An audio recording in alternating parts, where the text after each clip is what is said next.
Assalamualaikum warahmatullahi wabarakatuh. Bismillahirrahmanirrahim. Alhamdulillahi rabbil alamin. Wassalatu wassalamu ala ashrafil anbiya'i wal mursalin wa ala alihi wa sahbihi ajma'in. سبحانك لا علم لنا إلا ما علمتنا إنك أنت العليم الحكيم رب اشرح لي صدري ويسر لي أمري واحلل عقدة من لساني يفقه قولي اللهم أرنا الحق حقا وارزقنا اتباعه وأرنا الباطل باطلا وارزقنا اجتنابه أما بعد. Muslimin, muslimat, hadirin, hadirat, mudah-mudahan dirahmati Allah subhanahu wa ta'ala. Pertama-tamanya marilah sama-sama kita panjatkan kesyukuran kehadrat Allah subhanahu wa ta'ala atas limpah kurnia dan keizinan daripada Allah, dapat sama-sama kita menghadirkan diri ke rumah Allah pada pagi yang penuh dengan keberkatan ini, pagi Jumaat di bulan yang sangat diberkati ini, bulan Ramadan al-Mubarak. Mudah-mudahan kehadiran dan keberadaan kita di dalam rumah Allah pada saat dan ketika ini akan sentiasa dirahmati dan diberkati oleh Allah subhanahu wa ta'ala. Tuan-tuan hadirin yang dikasihi sekalian, kita bersyukur kepada Allah subhanahu wa ta'ala yang masih lagi memberi kepada kita kesempatan, ruang dan juga peluang untuk sama-sama kita merasai nikmat Ramadan tahun 1447 Hijri pada tahun ini. Hari ini hari yang kedua kita berada di dalam bulan Ramadan al-Mubarak. Apabila kita menyoroti sejarah bagaimana puasa mula difardukan kepada baginda Nabi sallallahu alaihi wasallam. Waktu Nabi duduk di Mekah belum difardukan puasa Ramadan. Umat Islam pada ketika itu berpuasa pada 10 Ashura ataupun pada 10 Muharram yang menjadi puasa wajib pada ketika itu. Bila Nabi hijrah mari ke Madinah Al-Munawwarah bermula pada tahun kedua Hijri, Allah subhanahu wa ta'ala mula menfardukan puasa Ramadan ke atas umat Islam. Setelah turunnya ayat A'udzu billahi minasyaitonir rajim, Ya ayyuhalladzina amanu kutiba alaikumus siyamu kama kutiba alal ladzina min qablikum la'allakum tattaqun.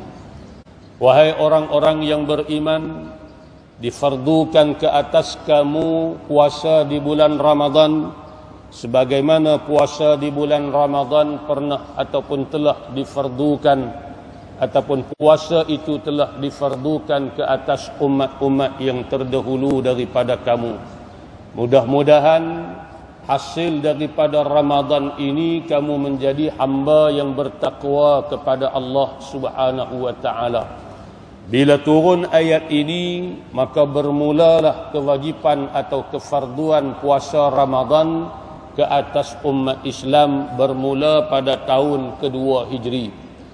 Dan bila kita baca dalam sejarah, puasa pada awalnya agak lebih panjang masanya berbanding apa yang kita lakukan pada hari ini. Bermula daripada selepas Isyak sehinggalah tenggelamnya matahari pada keesokan harinya. Maknanya umat Islam pada waktu itu berpuasa hampir 23 jam sehari. Tidak seperti mana kita pada hari ini.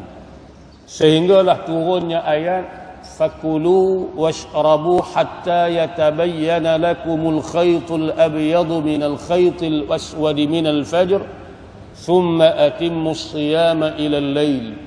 Bila turun ayat ini, maka puasa itu sebagaimana yang kita laksanakan pada hari ini, bermula daripada fajar sehinggalah tenggelamnya matahari pada keesokan harinya.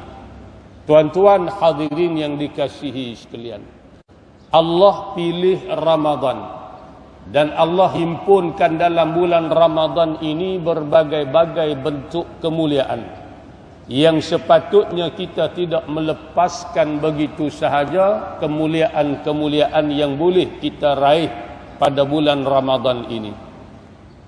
Yang pertamanya, sudah semestinya kefarduan puasa, satu ibadah yang sangat disukai oleh Allah Subhanahu wa taala, satu ibadat yang Allah Subhanahu wa taala berikan ganjaran kepada kita yang tidak terhitung banyaknya. Sebagaimana yang disebut di dalam hadis qudsi, Allah kata, sesungguhnya satu ibadat, satu kebajikan yang dilakukan oleh anak Adam akan diberi ganjaran pahala 10 kali lebih daripada apa yang dia buat. Allah gandakan 10. Kecuali puasa. Kecuali puasa, kerana puasa itu adalah untuk aku, kata Allah, maka aku akan memberi balasan kepada hamba-Ku seperti mana yang aku kehendaki. Dan puasa ini, natijah ataupun hasil yang nak kita dapat adalah sifat takwa kita kepada Allah Subhanahu wa taala. Rasa takut kita kepada Allah hasil daripada puasa. Kalau kita tengok tuan-tuan, ibadat lain kita buat, orang boleh tengok, orang boleh tahu dan boleh disaksikan oleh orang. Semayang kita, orang tahu. Kita semayang ke tak semayang, kita mai tarawih ke tak mai tarawih, kan? Walaupun kadang-kadang mungkin mula-mula kenal orang tak tahu, tapi lama-lama orang tahu dia ni jenis semayang ke tak semayang, orang akan dapat lihat perbuatan kita. Apatah lagi kalau kita semayang di masjid, rajin mai masjid, orang tahu. Demikian juga ibadat zakat, orang boleh saksikan, orang boleh tahu, kita boleh buktikan pada orang. Kita bayar zakat, ada risit, ada bukti pembayaran, kita boleh tunjuk ke orang, kata kita dah selesaikan tanggungjawab zakat kita. Ibadat haji lebih-lebih lagi. Kebiasaan orang-orang kita sebelum nak pergi ke Mekah, buat kenduri, sembelih lembu, baca Yasin. Pasal apa? Nak pergi Mekah, buat haji.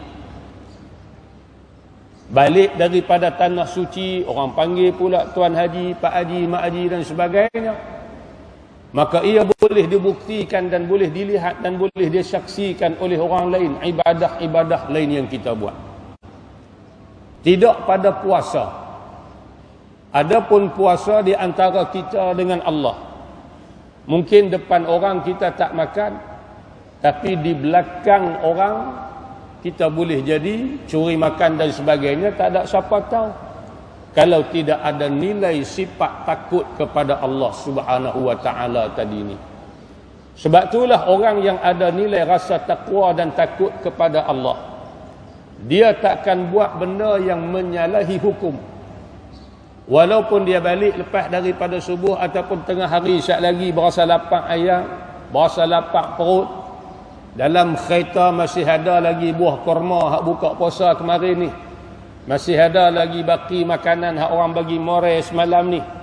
Tengah hari balik semayang Jumaat, berasa lapar duduk atas kereta, panas, dia tak hirup air, dia tak makan buah kurma, walaupun cermin kereta dia gelap, siapa pun tak nampak. Dia boleh buat kalau dia nak buat. Dia seorang-seorang dalam kereta, anak dia pun tak ada, isteri dia pun tak ada, tapi dia takkan buat. Kerana apa? Kerana nilai takwa tadi ni yang menjadi penghalang untuk dia melanggar perintah Allah Subhanahu wa taala. Samalah kita tuan-tuan. Kita tak berani tengok benda yang Allah haramkan ketika mana kita berpuasa. Kita tak berani bercakap benda-benda bohong, mengumpat, fitnah dan sebagainya. Kerana apa? Kerana kita berpuasa. Kita tak berani berjalan pergi tempat-tempat yang tidak elok. Kerana apa? Kerana kita berpuasa. Kita tahu perbuatan tadi ini akan menjejaskan ibadat puasa kita, akan menjejaskan ganjaran pahala puasa kita, maka kita tak buat. Maka hasil daripada perasaan, rasa hak kita dapat sepanjang sebulan Ramadan inilah yang kita nak bawa keluar dan kita nak teruskan pada bulan-bulan yang lain, di sebelah bulan yang lain sebelum kita berjumpa dengan Ramadan yang akan datang. Sebab tu Allah sebut di akhir ayat kewajipan berpuasa, di hujung Allah kata la'allakum tattaqun. Mudah-mudahan dengan puasa ni akan mengajak, mendidik kamu menjadi hamba yang bertakwa kepada Allah. Nilai takwa. Sebab tu Nabi kata ittaqillaha haitsuma kunta. Hendaklah engkau bertakwa kepada Allah, ada rasa takut pada Allah di mana sahaja dalam apa jua keadaan engkau berada sekalipun. Waktu kita di hadapan orang, waktu kita di belakang orang, waktu kita bersunyi dan sebagainya. Walaupun orang tidak melihat kita, tapi kita tetap yakin dalam hati kita dipantau dan dilihat oleh Allah. Sebab tu kita tak berani buat jahat. Orang yang ada iman tadi, walaupun dia duduk seorang, walaupun orang tak melihat, dia takkan buat kejahatan. Dia takkan ambil hak orang lain, sekalipun benda tu bernilai dan sebagainya. Tuan-tuan hadirin yang dikasihi sekalian, yang ni yang kita nak berlatih, yang kita nak dapat, yang nak jadi, yang dikatakan Ramadan ni sebagai medan latihan, sebagai madrasah. Dia nak ajak kita benda-benda ni semua di antaranya. Ni yang paling besar sekali. Maka mudah-mudahan kita keluar daripada Ramadan, kita dapat benda-benda ni. Tuan-tuan hadirin yang dikasihi sekalian, selain daripada puasa pada siang harinya, malam hari kita dituntut untuk menghidupkan malam-malam kita dengan ibadah, terutamanya salat sunat tarawih, yang tidak disyariatkan pada bulan-bulan yang lain. Meriah kita tengok bulan Ramadan ni. Kalau bulan-bulan lain, masjid-masjid kita ni takat pukul 9.30, habis dah orang pakat balik. Kalau duk buat lewat-lewat, sekejap lagi Tok Siap marah kita, dia nak tutup lampu, tutup pagar dan sebagainya. 9.30 tu kira clear dah masjid. Bulan Ramadan kita tengok masjid, rumah-rumah Allah bercahaya kadang-kadang sampai pukul 11, 12, tengah malam. Lebih-lebih lagi pada 10 yang terakhir daripada Ramadan, dihidupkan dengan amal ibadat. Kita hadir ke masjid nak bersalat tarawih, bawa anak-anak kecil kita biar duk berlari hinggap dalam masjid pun tak apa. Budak-budak hinggap tu biasa. Hak luar biasa tu kalau orang tua-tua hinggap. Mai tua dah umur 5-60 duk menyembang lagi. Lebih lagi hari Jumaat. Bukan dia masuk dalam masjid, dia duduk di belakang masjid, orang duduk khutbah, dia duduk menyembang. Umur 40, 50, 60, 70 tahun dah. Ni pelik. Latih anak-anak kita. Inilah masa kita nak bagi dia mesra dengan masjid. Dia akan kenang sampai ketua, tuan-tuan. Kita hari ini pun ada kenangan. Kita ingat dulu mak ayah kita bawa kita pergi masjid bulan Ramadan.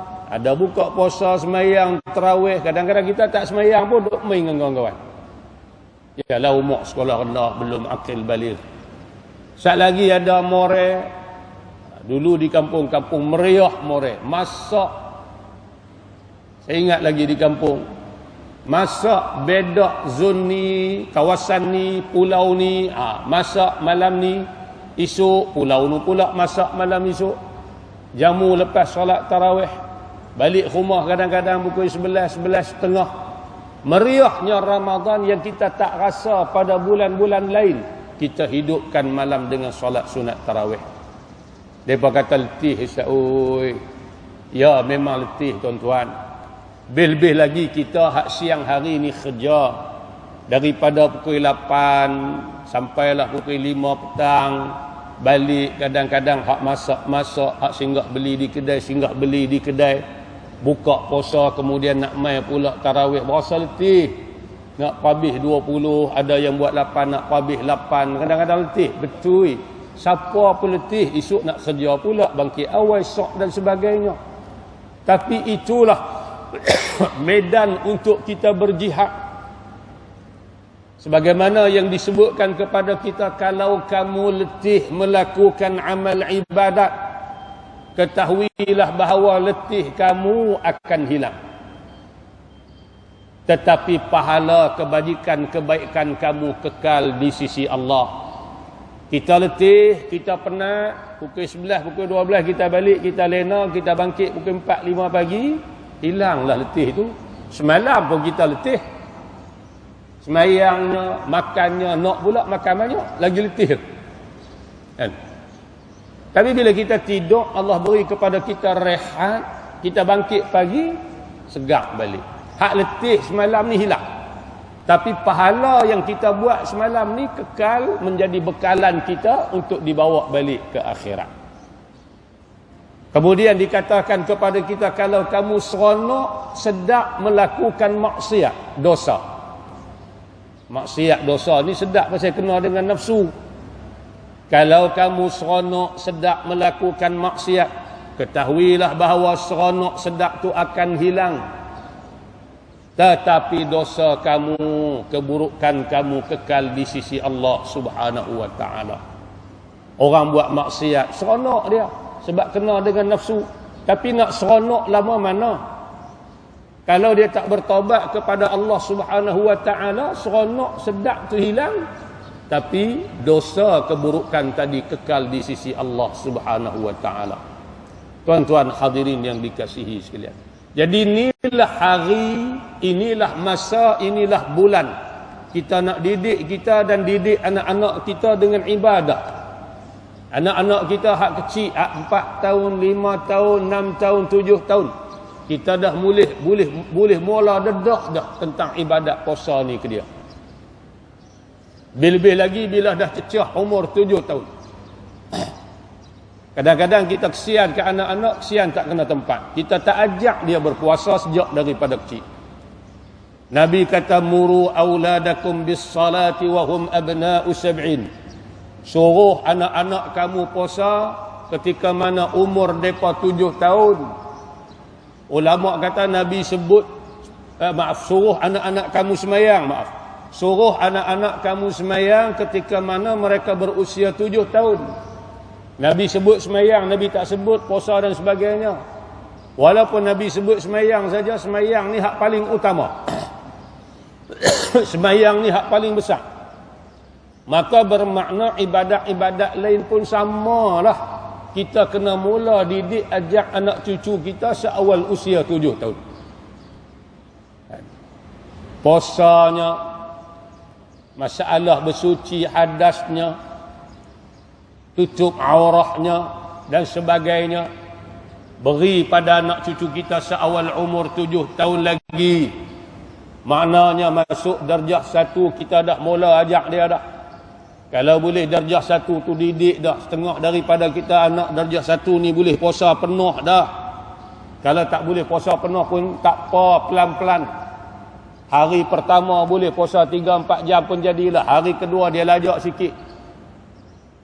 5-6 jam. Hari ketiga keempat seminggu dia boleh puasa penuh. Tahun ni tak apa, boleh 2 minggu, boleh seminggu aja puasa penuh. Tahun depan latih dia lagi untuk dia puasa dengan sempurna sebagaimana kita. Kalau daripada kecil kita dah mula ajak lagu ni tuan-tuan, mai umur akil baligh, insya-Allah dia tak susah dah nak puasa. Hak duk jadi tak puasa umur 40 50 tu pasal mak pak tak ambil berat masa kecil-kecil dulu. Kan? Yang duk curi makan kan. Kadang-kadang kita pi banyak tempat tuan-tuan lah. Lostak ni pun kalau rajin berjalan jeremuih dengan buat-buat ni. Kan? Kat bawah titi belah empan jajak tu pun ramai pot-pot tempat buka puasa. Kadang jeremuih dengan kita pukul 10 pagi makan nasi lah. Kita melawak dengan mereka, awal matahari tenggelam belah ni tak.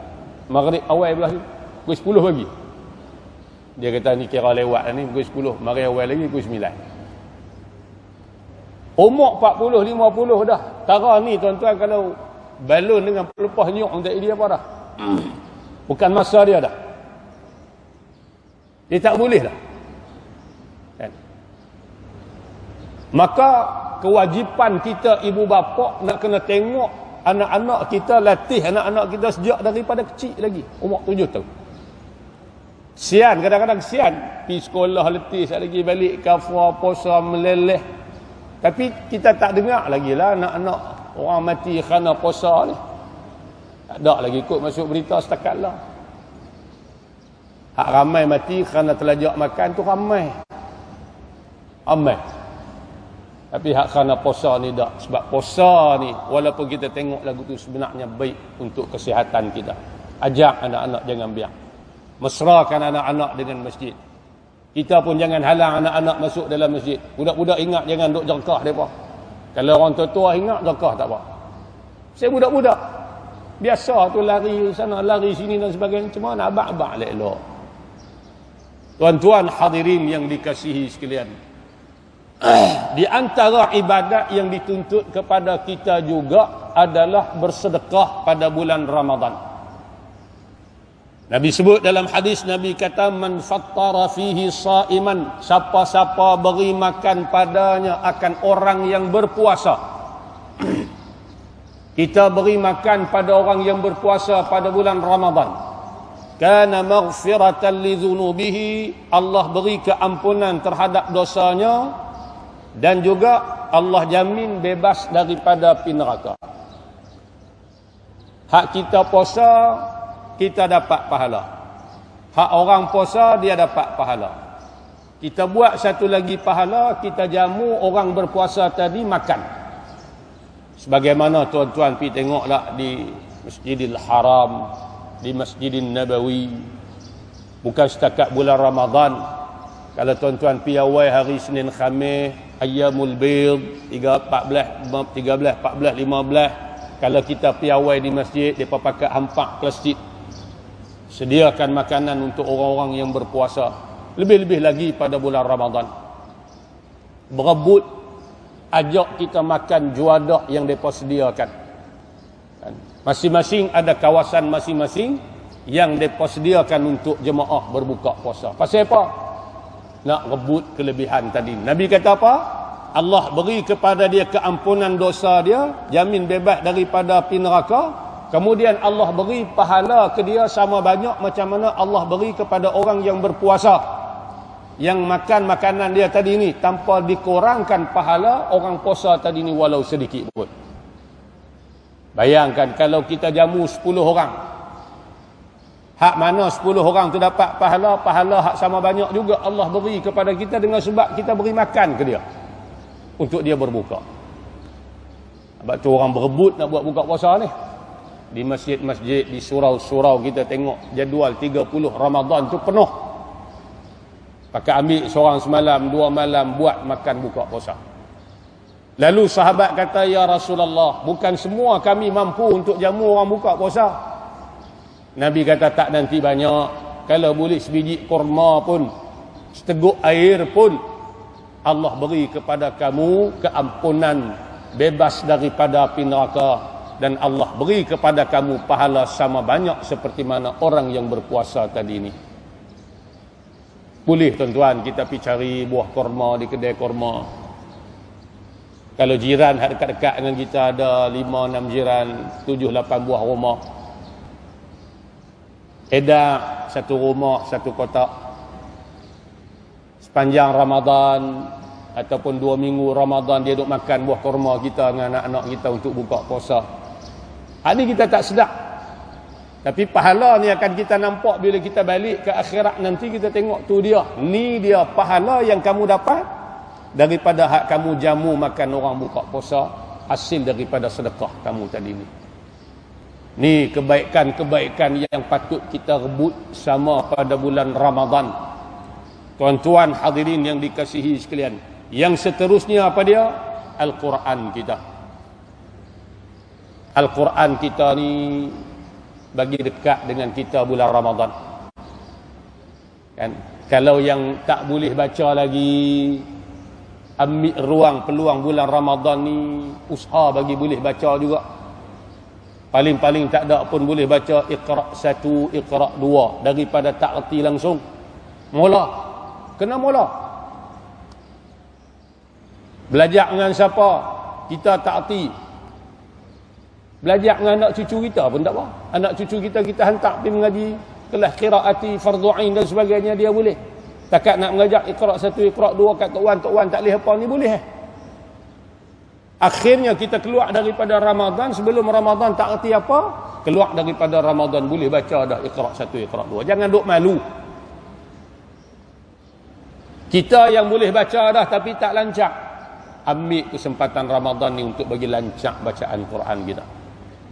Kita yang boleh baca dah, lancar dah bacaan kita, maka ambil kesempatan Ramadan ni untuk baca sebanyak mungkin. Sekali khatam, tak boleh sekali khatam pun, baca sebanyak mungkin pada bulan Ramadan ni. Hak kita baca, hak kita main semayang belakang tu imam tarawih, hak kita dengar bacaan tu imam, kita dengar bacaan tu imam, semua tu pahala. Mailah duduk belakang tu imam, sedap tak sedap pun tak apalah. Buat lagu mana, sedap tak sedap ni bukan semua orang sedap. Janji dia baca betul, ikut tajwid, fasahah dan sebagainya. Kan? Kadang-kadang main nak komplain tu imam, tu imam baca tak sedap langsung. Okeylah, tu tak sedap pun dia baca jadi imam bunyi juga. Kalau tolak kita jadi tu imam, tak akan baca tak bunyi langsung. Kan? Main duduk belakang tu imam, dengar bacaan Quran itu sudah dikira pahala.